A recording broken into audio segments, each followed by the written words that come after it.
संसार रे प्रत्येक मनीष मनरे यही गोटे प्रश्न थाए जे से निजे जीवन में प्रकृत स्वाधीनतार अनुभव करू। यही प्रश्न मन को आसबार मुख्य कारण होउछि स्वाधीन भाव बंचिबा ही मनुष्यर प्रकृत स्वभाव। सबु जीवजंतु मध्य बुद्धि और ज्ञान दृष्टि मनीष ही श्रेष्ठ, कारण आमे चाहिए आम जीवन को आम इच्छा मुताबिक गढ़ी पारिबा। किंतु समस्या होउछि आमे निजको निजे चिन्हि पारुना। आमे एमिति किछि जिनिस बा परिस्थिति सह बांधी होई जाउछु जहाँ आमको आम स्वभाव तल को खसाई देउछि। आमे आम जीवन रे आनंद और खुशीर चाबी अन्य हाथ में टेकी देउछु।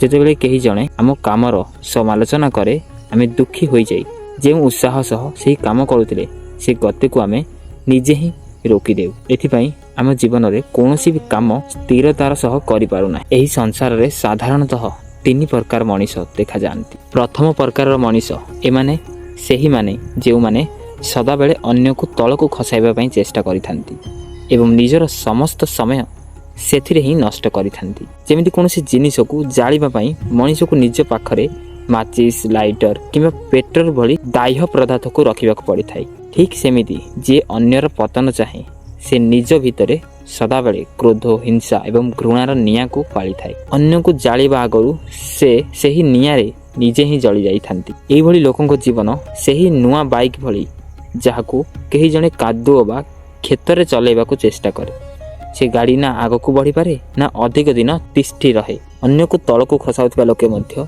जीवन रे केबे उच्च को छुई पारंती नाही कि आनंदर सह बंची पारंती नाही। द्वितीय प्रकारर मनीष एमाने सेही लोक जे माने सदा बेले अन्य को खुशी कराइबारे लागि थांती। किंतु विडंबना हेउछि एमाने निजे सबु बेले दुख रे रुहंती, कारण आपण केबे भी सबु समय रे समस्त को आनंदित रखि पारिबे नाही। गोटे गछ जेपरी 12 मास फल किंबा फूल दे पारे ना, ठीक सेमिति कोनोसी मनीष सदा बेले अन्य को खुशी बांटी पारे ना।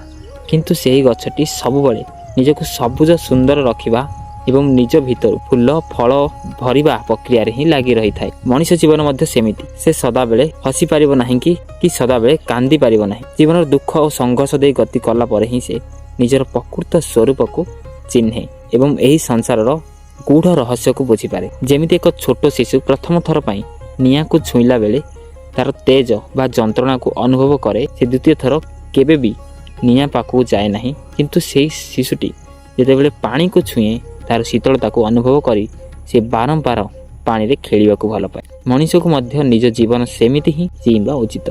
जे कर्मरु दुख, पीड़ा एवं असंतुष्टि मिले सेथुरु दूरे रहिबा उचित एवं जे कर्म द्वारा निज भितरे आनंदर कमल फुटी उठे, जीवन रे उत्साह बढ़े, सेही दिग को ही आकर्षित हेबा उचित।